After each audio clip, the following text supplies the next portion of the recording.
Welcome to another deep dive. And before we even jump into the incredible material we have lined up for today, I want to take just a quick moment to look right at you, the listener. Absolutely. I really want to offer a sincere divine blessing for your day and for the entire week you have ahead of you. May your days be filled with profound peace, unclouded clarity, and a deep, deep sense of purpose. We are just genuinely thrilled that you've chosen to spend this time exploring with us. It truly is wonderful to have you with us today. And the journey we have mapped out for you is, well, it's nothing short of phenomenal. It really is. Today's mission is an immersive, magnifying glass kind of exploration of Matthew chapter 14. And to do this properly, we are pulling our insights from two incredibly detailed, heavily researched texts. Right, we're using the Holman Study Bible and the NAA Study Bible. Yeah, the NAA is a highly regarded academic resource. It gives us these incredible linguistic and historical notes. So we are not just doing a standard surface-level reading of an ancient text today. Not at all. We are going to decode the historical and cultural realities behind some of the most famous narratives in human history. That is the perfect way to frame it, I think, because it is entirely too easy to read these ancient texts through our modern 21st century lens, or, to let the familiarity of these stories just wash over us without actually seeing the mechanics of what is happening under the hood. Right, we just skim right past the gritty details. Exactly. So our goal today is to strip away all that familiarity. We're going to look at the gritty historical realities. We'll uncover linguistic Easter eggs in the original Greek and dig into the cultural context that usually stays hidden right there in the margins of these academic study notes. Okay, let's unpack this, because when you actually look at the historical context, the beginning of this chapter reads way less like a typical religious text and much more like a high-stakes, ruthless political thriller. Oh, it really does. It's got everything. Right. We kick things off with a deeply paranoid politician, King Herod, specifically Herod Antipas. And the text tells us that Herod hears about all the miraculous things Jesus is doing around the region, and his immediate, completely paranoid conclusion is that Jesus is actually John the Baptist. Which is wild. Yeah. He thinks John is somehow resurrected from the dead just to taunt him. And the study note suggests this bizarre theological leap is driven entirely by a massive guilty conscience. But why was he so guilty? What's fascinating here is the complex historical backdrop that brings that guilty conscience sharply into focus. Herod Antipas governed the regions of Galilee and Perea for a very long time. How long are we talking? From approximately 4 BC all the way to 39 AD. Yeah. And the academic notes give us this crucial piece of context. He was actually only 17 years old when his father, the infamous Herod the Great, died, and the Romans divided the kingdom up. Wow, just 17. Right. So by the time we get to Matthew 14, he's been in power for decades. He's a man who is constantly, obsessively worried about holding onto his throne and managing the optics of his rule. Which brings us to the root of his conflict with John the Baptist. It starts with an unlawful marriage that turns into a deadly geopolitical grudge. Herodias, the woman Herod is currently married to, actually divorced her previous husband to marry him. And it wasn't just anyone. Exactly. What makes it a massive scandal is that her previous husband wasn't just some random nobleman. It was Herod's own half-brother, Philip. How did the public view that kind of royal entanglement? It was viewed as an absolute scandal, both politically and religiously. It blatantly violated Jewish law. And John the Baptist, who had massive influence among the common people, was not quiet about it. He called them out. He publicly and repeatedly condemned the marriage. So you can imagine the tension that created in the royal court. Herodias is absolutely furious and wants John silenced. But Herod is caught in a political bind. Because he knows the optics are bad. Right. He goes as far as arresting John, but the historians note he is terrified to actually execute him. John is widely considered a legitimate prophet by the masses. Herod fears that killing him will spark a massive, uncontrollable public uprising. So he locks him away.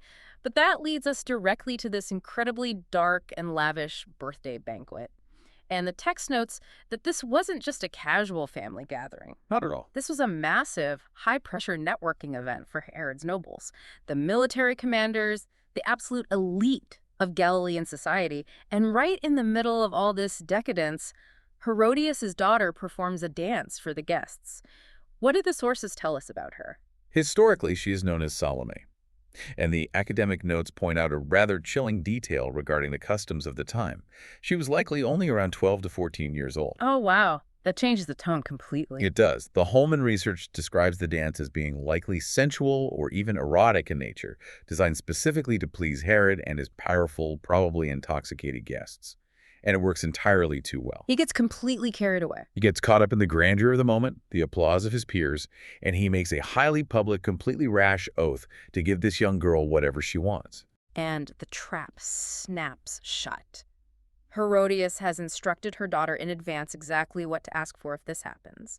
Salome demands the head of John the Baptist on a platter. It is absolutely brutal. It's brutal, but it's also incredibly calculated. The notes emphasize that the decapitation was treated almost like a gruesome trophy to be paraded into the banquet hall.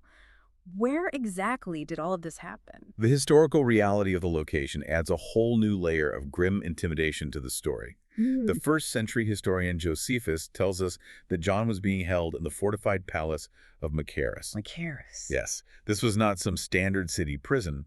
It was an imposing, heavily guarded fortress located high on a cliff east of the Dead Sea. So extremely isolated. Very. It was originally built by the Hasmoneans, which was the Jewish dynasty that ruled Judea right before the Romans took over. And it was later heavily fortified by Herod the Great. It was a massive, intimidating symbol of absolute, inescapable power. Wow. Interestingly, the Holman scholars suggest that the incredibly specific details we have about this inner court drama likely came from informants within Herod's own household. Really? Like whistleblowers? Exactly. There were individuals, possibly named Joanna or Manaen, who later left that royal life and actually followed Jesus. That is fascinating. We are getting the inside scoop from first-century whistleblowers. And honestly, reading through this section, the text really forces its original audience, and us today, to look at the destructive nature of ego. Definitely. Herod didn't even want to kill John. He knew it was a terrible political move, but he did it anyway, simply because he was terrified of losing face in front of his wealthy peers. It is a sobering historical reflection. It shows how the fear of human opinion and the desperate need to maintain an image of power can lead to catastrophic moral failures. And right after that gruesome execution, the text takes a massive, jarring shift in tone. We transition from this claustrophobic, decadent palace of death, and we see Jesus withdrawing to a desolate, open wilderness upon hearing the news of his cousin's murder. He is clearly seeking solitude to mourn. But he doesn't get it. The crowds figure out where he is heading, and they follow him on foot out of the cities. Yes, and consider the emotional toll on Jesus here. Despite mourning the unjust, gruesome death of his own flesh and blood, when he steps off the boat and sees this massive crowd, the text says he is moved by deep compassion. He puts his own grief on hold. He doesn't send them away. He spends the entire day healing their sick in the wilderness. But as evening approaches, a massive logistical problem rears its head. They're in the middle of nowhere, the sun is going down, and thousands of people are getting hungry. Which brings us to the famous feeding of the 5,000.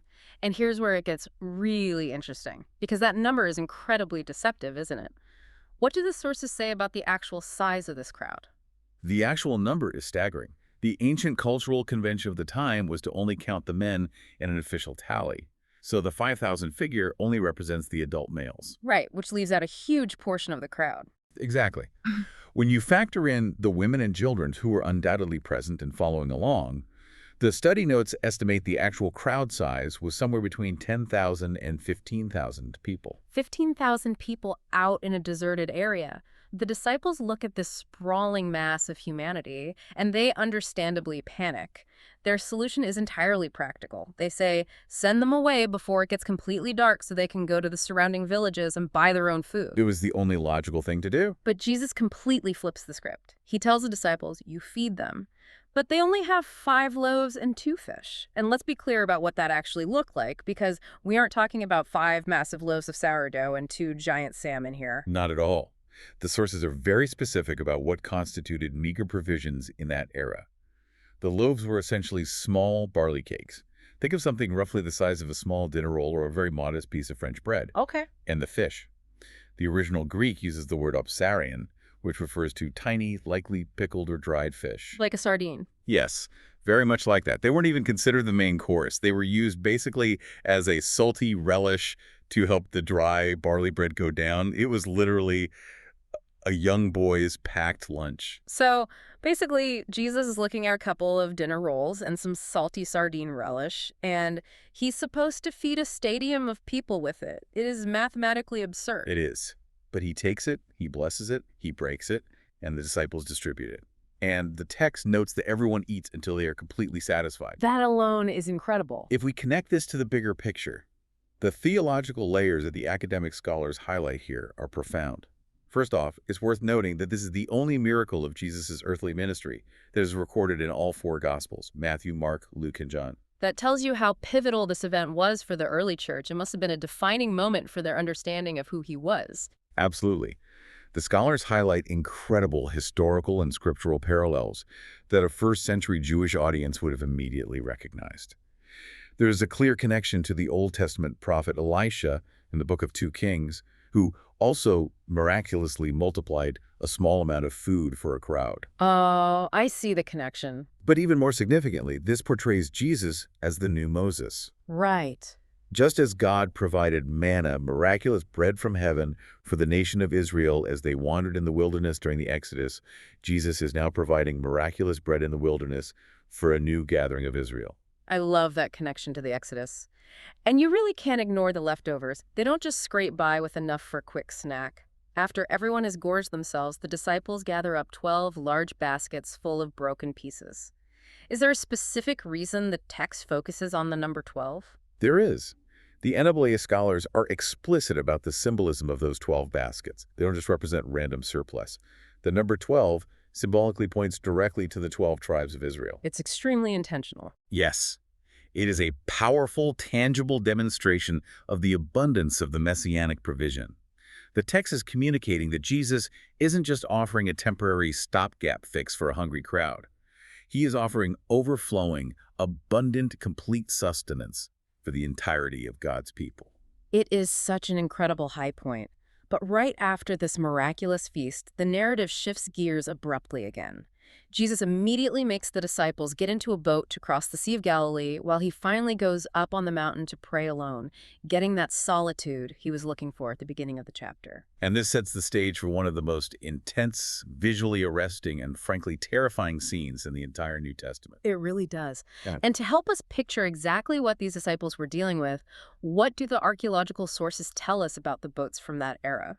The notes share a stunning archaeological reality. About 2,000 years ago, an actual first-century fishing boat was discovered, preserved in the mud on the northwest shores of the Sea of Galilee. What were the dimensions? Archaeologists carefully measured it. It was 8.1 meters long, 2.3 meters wide, and 1.4 meters high. They calculated that a boat of those exact dimensions would perfectly accommodate a crew of 15 men. Okay, so imagine 15 grown men crammed into an 8.1-meter wooden boat. It is tight, it smells of fish and sweat, the wood is groaning under the waves, and they are rowing for their absolute lives because a massive storm has blown in. How long were they out there fighting the water? They were rowing for a devastatingly long time. The text says Jesus came to them out on the water in the fourth watch of the night. The fourth watch. Yes. The study notes explain the military context here. The Romans divided the night into 4 military watches, each lasting 3 hours. The fourth watch means it was somewhere between 3:30 a.m. and 6:00 a.m. So it's the absolute darkest, coldest, most exhausting part of the night. Exactly. Add to that the geographical data the sources provide. The text says they were in the middle of the sea, which scholars estimate to be 25 to 30 stadia from the shore. That translates to roughly 4.5 to 6 kilometers out. They were stuck. Completely. They had been rowing against violent, contrary headwinds since the evening. We are talking about over 9 hours of brutal, physically draining, terrifying labor in the pitch black. They must have been pushed to the absolute edge of human endurance. Their muscles are screaming, they are probably freezing, and right at that moment of total physical and mental exhaustion, they look out into the storm and see a figure walking on top of the violent waves. The text says they were terrified and cried out in fear. What exactly did they think they were seeing? The Greek word used here is incredibly revealing. The notes highlight that they screamed it was a phantasma. This is exactly where we get the English word phantom. A phantom. Right. It means an apparition, a ghost, or an evil spirit. The sources are careful to point out that this wasn't some kind of pious, reverent awe at a miracle. This was genuine, raw, human panic. They thought it was over. In the superstitions of the ancient world, seeing a spirit out on the chaotic water was generally considered a terrible omen. It was a sign of impending death. They literally thought the sea was conjuring a demon to finally claim their lives. Oh, that paints such a vivid picture of their terror. But then, over the roar of the wind and the crashing of the waves, Jesus speaks to them. He says, "Take courage. It is I. Don't be afraid." Now, in English, "it is I" sounds pretty standard, just identifying himself. But the sources point out something massive hiding in the original language, right? Yes, the linguistic weight of that phrase is monumental. The scholars drop a major theological insight here. The literal Greek translation of what Jesus shouts over the storm is ego eimi, Ego eimi. which translates simply to I am. Oh, wow. So he's not just saying, "Hey guys, it's me, Jesus." Precisely. For a first-century Jewish listener, hearing those two words is an unmistakable direct echo of God speaking to Moses from the burning bush in Exodus 3.14 and identify himself as I am, I am. That is massive. Jesus isn't just identifying his physical presence to calm them down. He's intentionally identifying himself as Yahweh. He is declaring himself to be the ultimate God of creation, the one who possesses absolute sovereign authority to tread upon the chaotic, terrifying waves of the sea. That completely changes the dynamic of the scene. It goes from a neat magic trick to a profound, earth-shattering revelation of divine identity. And Peter, in classic Peter fashion, responds with this audacious, impulsive mix of incredible faith and sudden human frailty. He really does. He essentially says, "Lord, if it's really you, command me to come to you on the water." And Jesus just says, "Come." And Peter actually gets out of the boat. He steps onto the violent sea and walks on the water toward Jesus. It's an unprecedented moment of faith. Truly. But the commentators note how deeply, painfully relatable Peter is in the next few seconds.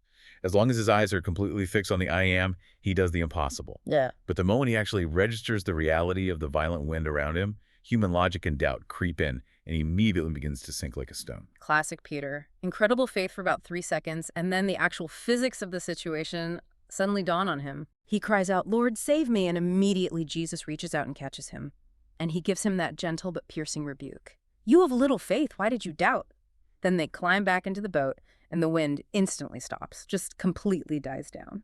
And the response of the disciples in that suddenly, terrifyingly quiet boat is the only appropriate response left. The study notes emphasize that they fall down and worship him, declaring, "Truly, you are the Son of God." They finally see it clearly. Yes. The sources point out that this is a critical messianic title. After seeing the miraculous provision in the wilderness, and now witnessing the absolute commanding of the chaotic sea, recognizing and worshiping Jesus as the divine Son of God is the climax of this entire sequence of events. It is such an intense emotional roller coaster for them, but the chapter doesn't end in the boat. They finally reach the other side, and the text concludes with them landing at a place called Gennesaret. What do we know about this location? The sources tell us that Gennesaret was a highly fertile, heavily populated plain on the northwest coast of the Sea of Galilee. It's just a few miles south of Capernaum. It was a bustling agricultural area. And the moment they step off the boat, a totally different kind of chaos erupts. The people of Gennesaret recognize Jesus immediately. They don't even wait. They start sending word throughout the entire surrounding region, and people start carrying all their sick and injured out to meet him. It was a massive response. But what's really striking is how these common people interact with him compared to what we just saw with the disciples. It is a brilliant contrast. The disciples, who are Jesus' inner circle, just spent the night doubting and panicking in the boat. Yeah. But these commoners, the text says they simply begged him to let them just touch the fringe or the hem of his garment. There's a connection there, right? Yes, the Holman and NAA scholars both point out that this specific request establishes a precedent that links directly back to an earlier miracle in Matthew chapter 9. Right, the woman with the bleeding issue. Exactly. She was healed simply by reaching out in faith to touch the edge of his clothes, specifically the tzitzit, the tassels a Jewish man wore. It shows how rapidly the news of his sheer power has spread, and it highlights the profound, uncomplicated faith of the common people. They didn't need proof. No, they didn't need a theological dissertation. They just believed that his proximity alone was enough to heal them. It is a stunning juxtaposition to the elite rejection we saw at Herod's palace, and even the wavering faith of the disciples. So what does this all mean? We've covered a massive amount of historical and textual ground today, from paranoid kings and cliffside fortresses to walking on water in the dead of night. We certainly have. But for you, the listener, I think there is a profound practical takeaway here. The text forces us to consider the reality of the fourth watch storm. The darkest part of the night. Exactly. How often in life do you feel exactly like those disciples in the boat? You are exhausted, you feel like you've been rowing against incredible headwinds for hours, months, maybe even years, and you are getting absolutely nowhere. What the original authors of this text are emphasizing is the comforting reality that divine presence often arrives in the darkest, most terrifying, most exhausting hours. When you have nothing left, that is when the I am steps into the storm. That is a phenomenal application of the text. And I want to leave the listener with one final provocative thought to mull over based on the structure of everything we just covered. Think about the two contrasting feasts in this chapter. Oh, that's a great point. You have Herod's lavish elite banquet in a fortified palace that ends in violence and the death of a prophet. And then you have Jesus' feast in a desolate wasteland, starting with practically nothing, which ends in miraculous abundance and life for thousands. What a contrast. So the question to ask yourself is this: which table's definition of power are you choosing to sit at in your own life? Wow. That is an incredibly deep thought to leave off on. Which table are you sitting at? I absolutely love that insight. Thank you so much for guiding us through the depths of these sources today. It was my pleasure. And to you, our listener, thank you for joining us on this deep dive into Matthew 14. We hope exploring the history, the Greek, and the cultural context brought these ancient words to life for you in a brand new way. God blesses all the listeners.